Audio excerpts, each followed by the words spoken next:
पण महापौरमध्ये अजून एक मोडस ऑपरेंडी आहे मुंबई शहरात. काय आहे ती? तर एखादी भंगारची गाडी घ्यायची, एखाद्या रोडला फुटपाथला डेड एंडला जाऊन लावायची.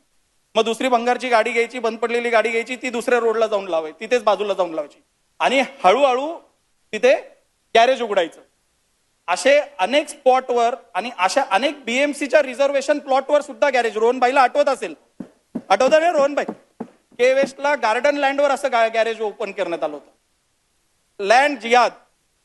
आणि त्याच्यामुळे जिहाद हा शब्दाने पण त्याच्यामुळे महापौर महोदय जेव्हा या गोष्टी होतात तिथेही बांगलादेशी रोहिंग्या आहेत का हे पण चेक करून हे पहिले तर ते स्ट्रक्चर्सच उठवले पाहिजे.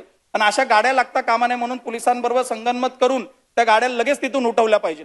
म्हणून अशा सगळ्या जागांचं लिस्टिंग करून महापौर महोदया या जागा सगळ्या माझ्या वतीने लिस्ट करून आपण तिथेही कारवाई करावी अशी मी आपल्याला विनंती करतो.